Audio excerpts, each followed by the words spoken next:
नमस्कार आप सभी को। उम्मीद करता हूँ कल की वीडियो आपने अवश्य देखी होगी कि मुख्य परीक्षा के लिए उत्तर लेखन की जो प्रक्रिया है, उत्तर लेखन की जो कला है, उसको कैसे विकसित करना है, ये वीडियो आपने अवश्य देखा होगा।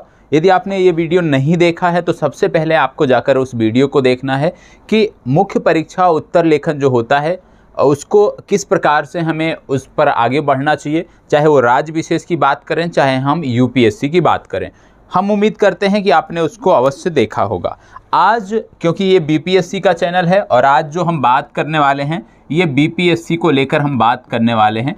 बीपीएससी के लिए मुख्य परीक्षा उत्तर लेखन अब आज से आपका प्रारंभ हो रहा है और इसमें काफ़ी चीज़ें मैं आपको बताऊंगा जिन पर आपको ध्यान देना है। अभी तक आपने देखा था कि मुख्य परीक्षा उत्तर लेखन को लेकर किस प्रकार से काम करने चाहिए, किन चीज़ों को ध्यान में रखना चाहिए, इसकी बात हुई थी। ठीक है, बहुत सारी चीज़ें हमने बताए थे, बहुत सारे फैक्ट हमने बताए थे और उम्मीद करता हूं कि आपने उस दिशा में कदम बढ़ाना शुरू कर दिया होगा। आज हम बात करने वाले हैं बीपीएससी के पाठ्यक्रम पर कि किस प्रकार से बीपीएससी का जो पाठ्यक्रम है वो किस प्रकार से है और इसमें हमें किस प्रकार से कार्य करना होता है, इसकी हम बात करेंगे। सबसे पहली बात, बीपीएससी में यदि हम बात करें जीएस खंड की, तो जीएस के दो पेपर आपको देखने को मिल रहे हैं, पेपर 1, पेपर 2। दो पेपर आपको देखने को मिलते हैं बिहार राज्य विशेष की जो मुख्य परीक्षा है उसमें। और ये जो दो पेपर होते हैं इनमें यदि हम बात करें तो प्रत्येक पेपर में जो है 3 सेक्शन डिवाइड होता है, section A, section B, section C या section first, second, third. 3 section में 3 भागों में पूरा एक प्रश्न पत्र बटा होता है। और यदि हम बात करें कि इन जो 3 सेक्शन जो हैं, इन तीनों सेक्शन को मिलाकर, इन 3 भागों को मिलाकर एक पेपर में बिहार राज्य विशेष का जो एक पेपर होता है उसमें कुल कितने प्रश्न होते हैं, यदि हम उसकी बात करें तो यहाँ पर आपको देखने को मिलेगा इसमें जो कुल प्रश्न संख्या होती है ये होती है 12।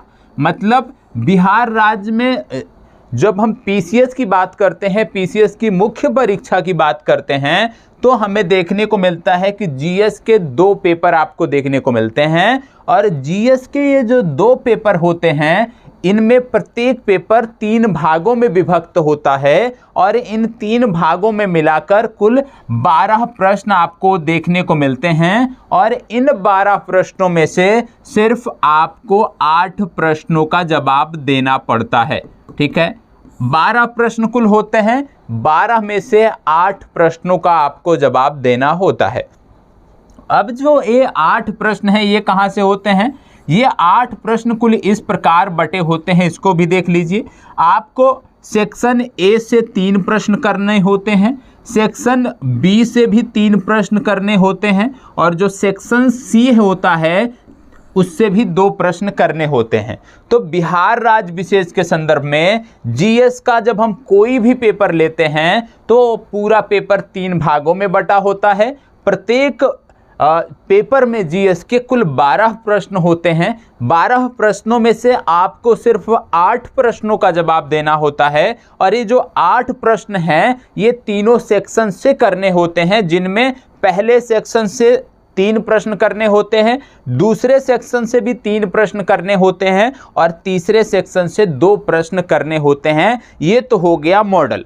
अब बात आती है कि यहाँ पर जो ये प्रश्न होते हैं ये कितने अंक के होते हैं। तो जैसे सेक्शन ए और बी जहाँ से 3 प्रश्न पूछे जाते हैं, 3 प्रश्न आपको करने होते हैं, इनके जो अंक होते हैं प्रत्येक के ये होते हैं 38, 38, 38।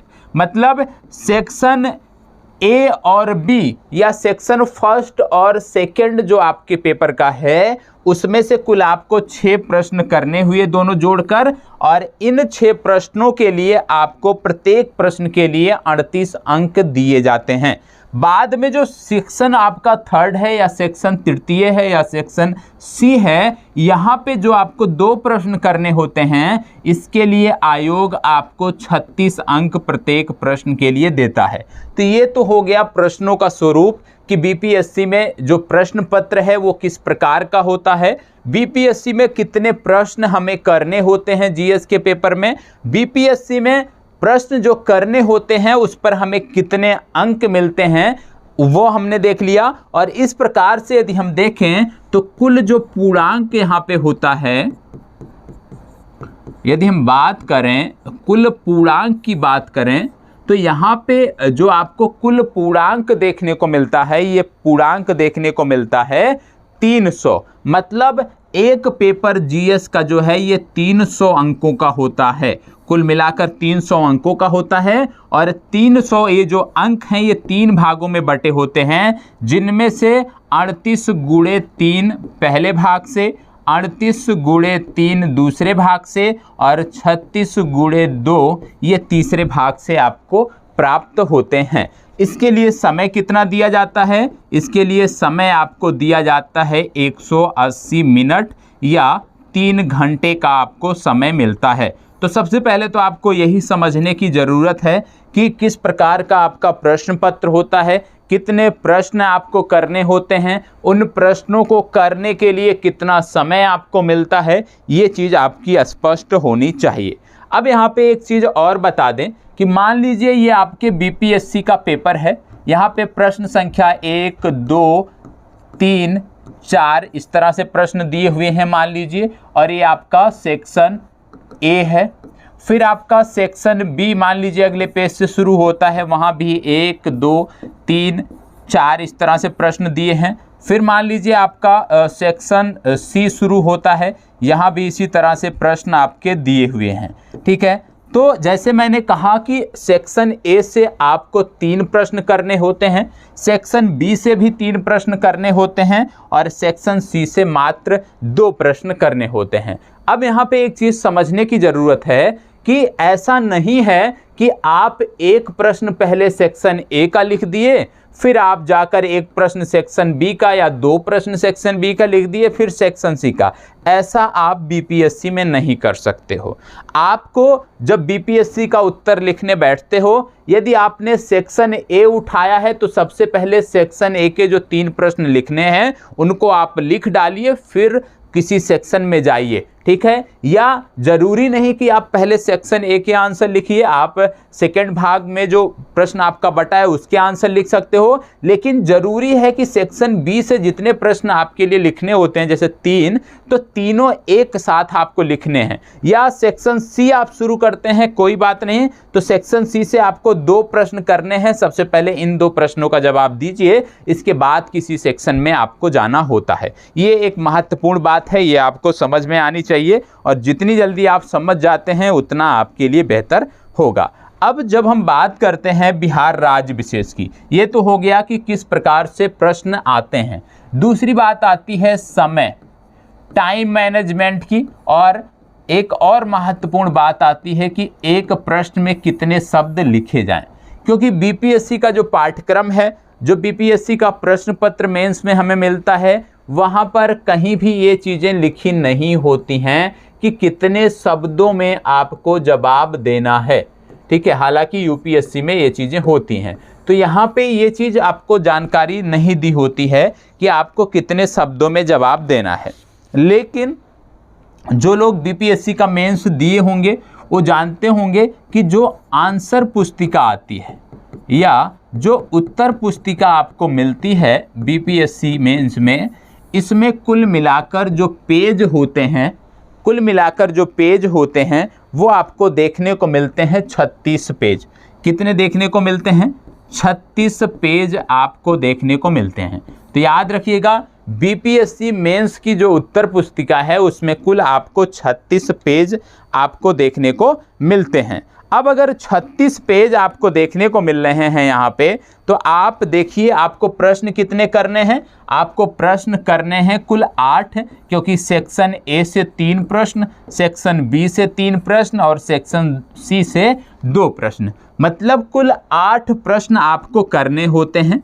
8 प्रश्न आपको करने हैं और आपके समक्ष है 36 पेज। तो इससे यदि एक एवरेज निकालेंगे तो यहाँ पे आएगा कि एक प्रश्न के लिए जो आयोग ने पेज निर्धारित किया है वो है 4.5 पेज। ठीक है, अब यहाँ से आपको पता चल गया कि एक प्रश्न लिखने के लिए आपको कितना पेज अधिकतम लेना है, तो आपको अधिकतम जो है वो 4.5 पेज आप एक प्रश्न के लिए यूज कर सकते हो।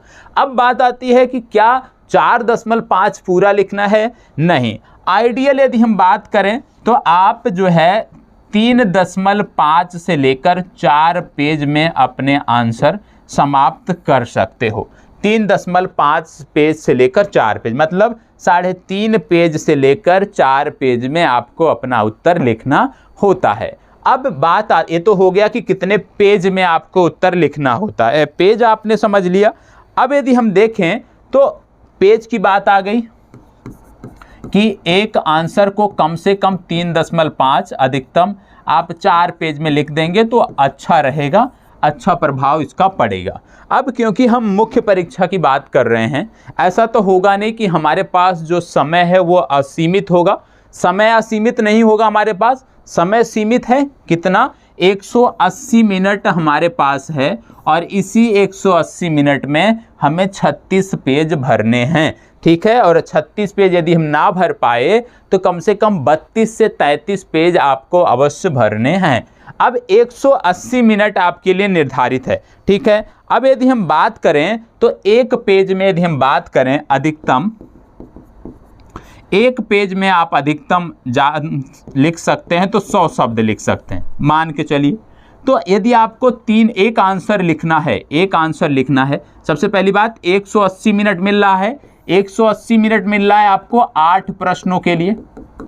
8 प्रश्नों के लिए आपको 180 मिनट मिल रहा है। तो एक प्रश्न के लिए कितना मिलेगा यदि हम देखें समय, लगभग 22 मिनट आपका एक प्रश्न के लिए आपको मिल रहा है, ठीक है। अब एक प्रश्न के लिए 22 मिनट मिल रहा है और आपको पता है एक प्रश्न का उत्तर लिखने के लिए आपको 3.5 पेज से 4 पेज लिखना है। एक पेज में अधिकतम अच्छे से आप लिखोगे तो 80 से 90 आते हैं, लेकिन हम अधिकतम मान लेते हैं 100 शब्द। तो 3 पेज लिखना है तो 300 शब्द, 3.5 लिखना है 350, हम 400 लेकर चलते हैं कि आपको 400 शब्द जो है ये लिखने हैं। ज़्यादा लेकर चलेंगे तो हमारी स्पीड और बेहतर होगी। अब 400 शब्द लिखने हैं कितने मिनट में? 400 शब्द लिखने हैं 22 मिनट में। 400 शब्द लिखने हैं 22 मिनट में। अब 1 मिनट में कितना शब्द आता है यदि हम बात करें तो 1 मिनट में आप मान के चलिए कि आपको 18 से 20 शब्द अवश्य लिखना है। तो यहाँ पे क्या आ गया? आपको ये सब समझाने का मतलब क्या था? ये सब समझाने का सिर्फ इतना तात्पर्य था कि आपको ये पता चल जाए कि आपकी जो स्पीड है वो 1 मिनट में कम से कम 18 से 20, ठीक है, कम से कम 20 शब्द पर मिनट होनी चाहिए, ठीक है। 1 मिनट में कम से कम आपको 20 शब्द लिखने हैं। इस मानक स्पीड पर आपको अपनी लेखनी को ले जाना है, ठीक है। अब सामान्य बात नहीं है, 1 मिनट में 20 शब्द ऐसे जो अब जिनका अभ्यास होगा वो आसानी से लिख सकते हैं, उनके लिए बहुत ही आसान है, ठीक है। लेकिन जो अभी शुरुआत कर रहे हैं उनके लिए 1 मिनट में 20 शब्द लिखना अपने आप में बड़ी बात है। अब 1 मिनट में 20 शब्द लिखने की जो स्पीड है ये कैसे आएगी? ये आएगी जब आप रेगुलर आंसर राइटिंग करोगे, जब आप अपनी पढ़ाई के दौरान भी, जब आप नोट्स बनाते समय ही, जब आप कुछ भी मतलब लिखने का कोई भी काम जब आप करते हैं, आपको भले ही आप घर के सामानों की लिस्ट बनाते हैं, हो सकता है ज़्यादातर लोग करते होंगे कि भाई किचन का सामान क्या क्या लाना है लिस्ट बनाते हैं, या कुछ भी लिखते पढ़ते हैं, तो आपको हमेशा यह याद रखना चाहिए कि आप बीपीएससी की परीक्षा देने जा रहे हो, मेंस देने जा रहे हो, और वहाँ पे शब्द लिमिट कम से कम 20 शब्द आपको पर मिनट लिखनी है। तो आपको जो लिखावट है आराम से नहीं लिखनी है, हमेशा आदत बनानी है कि आपकी जो स्पीड हो, जितना मैक्सिमम स्पीड से आप लिख सकते हो, जितना तीव्र गति से आप लिख सकते हो, उस तीव्र गति से हमेशा अपने दैनिक जीवन में, अपने दिनचर्या में जब भी लिखने का काम करते हो उसी स्पीड को मेंटेन रखना है। हमारी आदत क्या होती है कि जब हम उत्तर लेखन करने बैठते हैं तब तो हम इस स्पीड का ध्यान रखते हैं, बाकी अन्य चीज़ों के लिए जब हम लिखते हैं तो वहाँ पे हम इसका ध्यान नहीं रखते हैं, यहाँ पे गलती करते हैं। तो एक चीज़ ये आपको याद रखना है। दूसरी बात कि नियमित आप अभ्यास करोगे तो चीज़ें आपकी याद रहेंगी, आपका मतलब रेगुलर हो जाएगा। अब एक जानकारी आपको और दे दूं, अब बहुत सारे लोग बोलेंगे सर हम तेज़ लिखते हैं तो जो हमारी राइटिंग है ना सर जी वो जो है अच्छी नहीं होती है। तो देखो यहाँ पे आपको बता दें कि राइटिंग पे बहुत ज़्यादा फोकस नहीं करना है। राइटिंग आपकी उतनी ही होनी चाहिए कि आप लिखो और हम पढ़ ले जाएं, ठीक है। घर पे किसी को भी, किसी घर पे आप हैं या कहीं तैयारी करें, अपना लिखकर किसी दूसरे को दे दीजिए यदि वो पढ़ सकता है, ठीक है। इसका मतलब है कि राइटिंग आपकी बेहतर है, परेशान होने की ज़रूरत नहीं है। यहाँ उस तरह से आपको राइटिंग पे नंबर नहीं मिलने वाले हैं, यहाँ पे आपको कंटेंट पे नंबर मिलने वाले हैं। तो फोकस आपका कंटेंट पर होना चाहिए, ना कि राइटिंग पर। राइटिंग बस इतनी रहे कि दूसरा कोई पढ़ ले जाए, इतना आपके लिए पर्याप्त रहेगा। तो यहाँ पे कुछ चीज़ें निकल कर आई हैं सामने, अब हम एक बार उनकी बात कर लेते हैं। सबसे पहली बात, बीपीएससी के लिए जब भी हम प्रयास करेंगे एक क्वेश्चन लिखने का तो कम से कम हमें 3.5 पेज में लिखने हैं, कम से कम 3.5 पेज में लिखने हैं। और आप अभी अभ्यास कर रहे हो तो इसको 4 पेज तक लेके जाओ, ठीक है। 4 पेज तक हमें लिखना है जब भी हमें लिखना है। दूसरी बात, जब हमें कोई आंसर लिखना है तो हमें ध्यान रखना है कि 1 मिनट में, सॉरी 1 मिनट की बात अभी नहीं करते हैं, एक क्वेश्चन की बात करते हैं कि एक क्वेश्चन के लिए जो हमें समय मिल रहा है वो 22 मिनट का मिल रहा है, अधिकतम 22 मिनट का भी मिल रहा है, अधिकतम समय मिल रहा है। और ऐसे में ज़रूरी है कि जब भी हम आंसर लिखें तो कम से कम 1 मिनट में जो है वो 20 शब्द हम लिख ले जाएं, ठीक है। इस पर आपको ध्यान देने की ज़रूरत है कि 1 मिनट में आप 20 शब्द लिख ले जाएं। अब जब आपको आंसर राइटिंग करना है तो ये चीज़ें आपको कभी भी नहीं भूलनी है।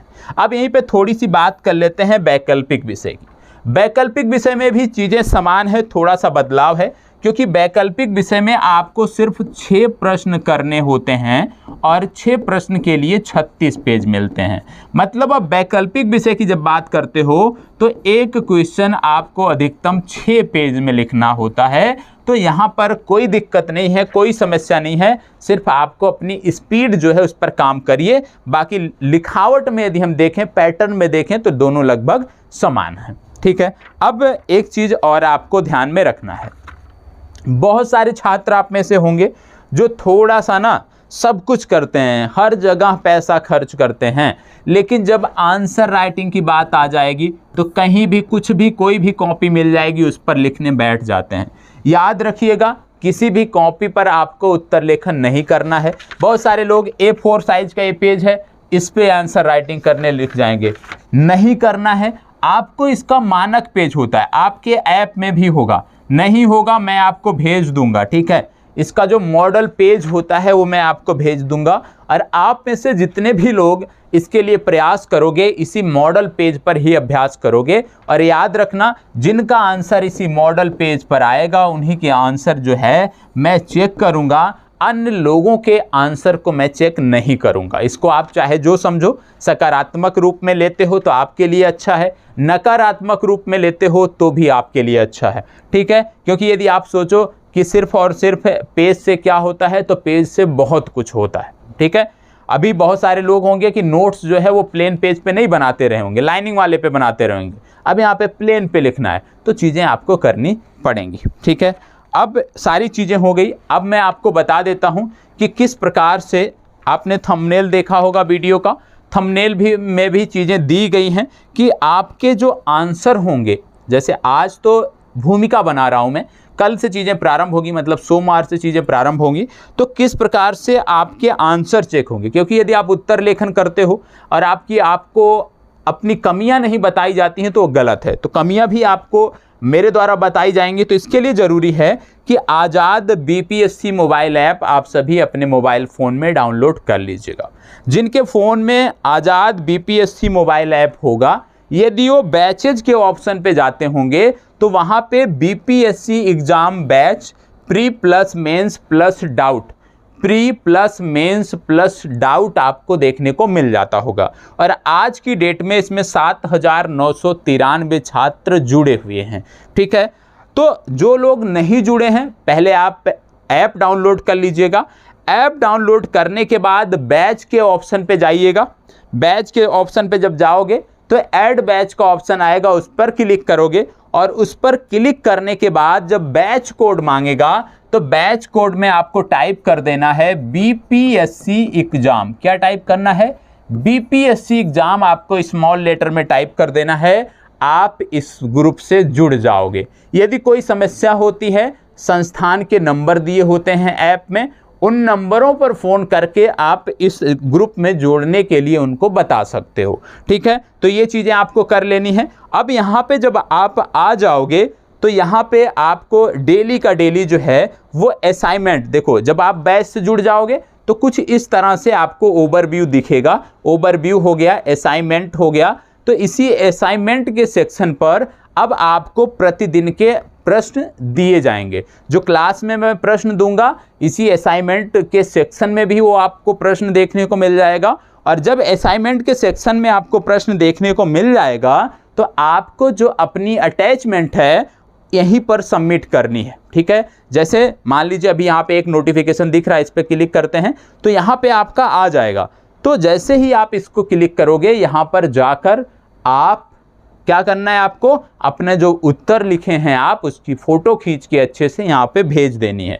और मैं जितने लोग भेजोगे सबकी जानकारी यहाँ मिलेगी। मैं यहाँ से रिव्यू करूँगा, उनकी कमियाँ बताऊँगा, वो भी नोटिफिकेशन के माध्यम से आप तक पहुँच जाएंगी। तो बैच से जुड़ने में भी कोई समस्या होती है, आप संस्थान के दिए हुए नंबर, यहाँ पे कॉन्टैक्ट का ऑप्शन होगा तो यहाँ पे संस्थान के नंबर दिए होंगे। यहाँ पे हेल्प एंड सपोर्ट पे जाओगे, यहाँ नंबर दिया है तो यहाँ से आप फ़ोन करके संपर्क कर लीजिएगा। और जो भी मैडम या मोहतरमा आप कह लीजिए उठाती हैं फ़ोन, उनसे आप बोल दीजिएगा कि मैडम प्लीज़ मुझे बैच से जोड़ दीजिए, वो आपको बैच से जोड़ देंगे। अब बात आती है प्रश्न की। आज का प्रश्न एक सिंपल सा प्रश्न है, सिर्फ यहाँ पे मैं प्रश्न की बात करूँगा, आज इसका डिस्कशन नहीं करने वाला हूँ। कल से सोमवार से इसी पर हम आगे बढ़ेंगे, सिर्फ आपको समझने के लिए, क्योंकि बहुत आसान सा प्रश्न मैंने उठाया है, क्योंकि यदि आपने भूगोल पढ़ा होगा तो आप इसको समझ सकते हैं। प्रश्न है, महाद्वीपीय प्रवाह सिद्धांत से आप क्या समझते हैं? क्या कह रहा है प्रश्न? प्रश्न कह रहा है महाद्वीपीय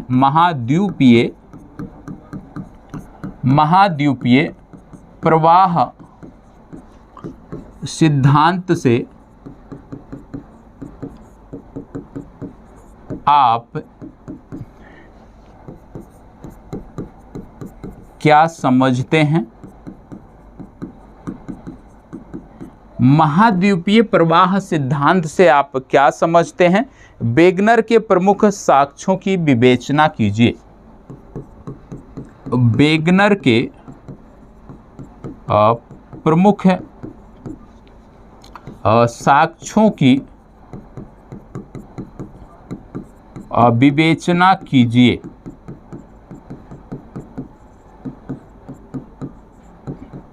ठीक है, अब यहाँ पे प्रश्न आपको मिल गया। ये प्रश्न आपके असाइनमेंट के सेक्शन में ऐप में मिल जाएगा। और याद रखिएगा, आप सभी के आंसर तभी चेक होंगे जब आप ऐप के माध्यम से आप हमें भेजते हैं, क्योंकि उससे हमें आपको ट्रैक कर सकते हैं। उससे हम आपका डेली का देख सकते हैं कि आप दे रहे हैं, सबमिट कर रहे हैं, नहीं कर रहे हैं, लापरवाही कर रहे हैं, वो सारी चीज़ें वहाँ से हम जज कर सकते हैं। इसलिए ऐप के माध्यम से ही करना है। अब एक सिंपल सा प्रश्न है, महाद्वीपीय प्रवाह सिद्धांत से आप क्या समझते हैं? वेगनर के प्रमुख साक्ष्यों की विवेचना कीजिए। प्रश्न देखने में लग रहा होगा आसान प्रवृत्ति का, और जैसे मैंने बोला कि कोई भी प्रश्न, कल की वीडियो में मैंने बताया है कि कोई भी प्रश्न जब हम देखते हैं, कम से कम सबसे पहला काम क्या है? कम से कम इसको 2 बार पढ़ना है। कम से कम 2 बार प्रश्न को पढ़ना है। कम से कम 2 बार प्रश्न को पढ़ना है। तो चलिए पढ़ लेते हैं। महाद्वीपीय प्रवाह सिद्धांत से आप क्या समझते हैं? वेगनर के प्रमुख साक्ष्यों की विवेचना कीजिए। जब आप प्रश्न को पढ़ लेते हो 2 बार, इसके बाद आपको क्या करना होता है? दूसरा चरण आपका होता है अंडरलाइन कीवर्ड। Underline keyword. अब इसमें कीवर्ड कौन सा है? पहला जब आप पढ़ते हो तो आपको यहाँ पे कीवर्ड जो नजर आता है वो आता है महाद्वीपीय प्रवाह सिद्धांत। ये कीवर्ड हो गया। आगे आप बढ़ते हो तो यहाँ पे बात हो रही वेगनर के प्रमुख साक्ष्यों, तो अगला कीवर्ड हो गया वेगनर। ठीक है, मतलब यहाँ पे आप देखोगे कि ये पूरा प्रश्न आपका दो भागों में बटा हुआ है। पहला भाग कह रहा है महाद्वीपीय प्रवाह सिद्धांत से आप क्या समझते हैं, दूसरा भाग कह रहा है वेगनर के प्रमुख साक्ष्यों की विवेचना कीजिए। मतलब जब आप अपना उत्तर आप लिखने बैठोगे तो सबसे पहले आपको इंट्रोडक्शन लिखना है। ठीक है, इंट्रोडक्शन लिखना है, 2 पंक्तियों में आपको इंट्रोडक्शन लिखना है। ठीक है, तो उसमें आप बता सकते हो थोड़ा सा 2 लाइन महाद्वीपीय प्रवाह सिद्धांत के बारे में। फिर इसके बाद सेक्शन 1, इसमें आपको डिटेल में बताना है कि महाद्वीपीय प्रवाह सिद्धांत क्या है, किसका सिद्धांत है, किस प्रकार से है, वो सारी चीज़ें आप यहाँ पे बताओगे। अगला फिर क्या है, दूसरा भाग वेगनर के प्रभाव के साक्ष्यों की विवेचना कीजिए। सेक्शन 2 शुरू करोगे और इसमें वेगनर के प्रभावों की विवेचना आपको कर देनी है। इसके बाद निष्कर्ष आपको जो है निष्कर्ष पर अवश्य पहुंचना है। निष्कर्ष लिखोगे आप और आपका उत्तर समाप्त हो जाएगा। अब देखो, जैसे कि आपको मैंने बताया कि लिखने के भी कई सारे तरीके होते हैं। एक होता है पैरा के माध्यम से आप लिखते हो, एक होता है ग्राफ के माध्यम से, चित्रों के माध्यम से दर्शाते हो। तो आपको यदि इस उत्तर को लिखना पड़ जाए 4 पेज में, तो इसमें इतना ज़्यादा फैक्ट नहीं है कि 4 पेज में आप इसको लिख सको। तो यहाँ पे आप क्या कर सकते हो, यहाँ पे आप कर सकते हो कि चित्रों के माध्यम से भी चीज़ों को दर्शा सकते हो। एक पेज में आपने बता दिया महाद्वीपीय प्रवाह सिद्धांत क्या है, दूसरे पेज में आपने चित्रों के माध्यम से उसको दर्शा दिया कि किस प्रकार से पैंजिया और पैंथिलासा की बात जब हम करते हैं तो किस प्रकार से पैंजिया विखंडित हुआ, किस प्रकार से आपको देखने को मिलता है पहले लॉरेंसिया और गोंडवाना लैंड में टूटा, फिर इसके बाद अलग अलग महाद्वीपों में टूटने लगा और आज की स्थिति क्या है। तो 4-5 चित्रों के माध्यम से आप उसको दर्शा दिए, 2 पेज आपका फिल हो गया। तीसरे पेज में आप जाते हो, तीसरे पेज में आप बता दो वेगनर के प्रभाव के साक्ष्यों के बारे में आप बताने लग जाओ। ठीक है, इसके बाद यदि आप देखोगे तो जब वेगनर का आप प्रभाव बताते हो तो वहाँ भी चित्रों के माध्यम से वेगनर ने क्या बताया था उसको समझा सकते हो। तो जब आप विशेष रूप से भूगोल के प्रश्नों को जब आप हल करते हो, भूगोल के प्रश्नों के लिए आप उत्तर लेखन करते हो, तो प्रयास करिएगा चित्रों के माध्यम से, ग्राफ के माध्यम से अवश्य उसको जगह दी जाए। क्योंकि जब आप चित्र और ग्राफ को अपने उत्तर में जगह देते हो तो आपका उत्तर एक विशेष कैटेगरी का उत्तर बनता है। क्योंकि ज़्यादातर लोग क्या है, ज़्यादातर लोग ग्राफ के माध्यम से जो रट बैठे हैं वही लिख डालते हैं और एग्जामिनर भी थक जाता है, एक जैसे देखते देखते थक जाता है, फिर वो जनरल मार्किंग करने लगता है। और मार्किंग किस आधार पे होता है, पेज के आधार पे। मान लो उसने देख रखा है सब एक जैसा ही लिखे हैं, सब थ्योरी लिखे हैं, तो उसने देख लिया कि यदि कोई 3 पेज लिखा है तो उसको मैं 20 नंबर दे दूंगा, कोई 4 पेज लिखा है तो उसको 22 दे दूंगा, कोई 4.5 लिखा है तो उसको मैं 25 नंबर दे दूंगा।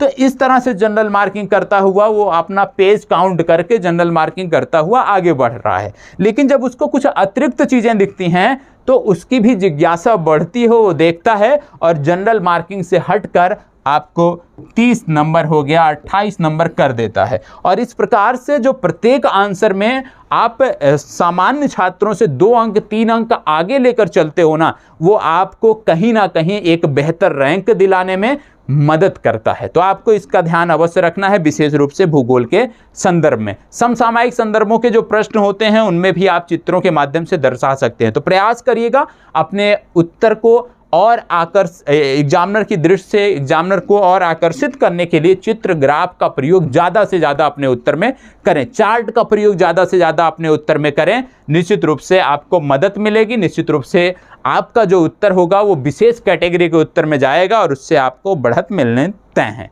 अब ये जो उत्तर है ये मैं आपको, जैसे मैंने बोला कि कम्युनिटी टैब जो आपका असाइनमेंट का सेक्शन है ऐप में, उसमें भी ये उत्तर आपको जब वीडियो देख रहे होगे निश्चित रूप से ये प्रश्न आपको वहाँ पे देखने को मिल रहा होगा।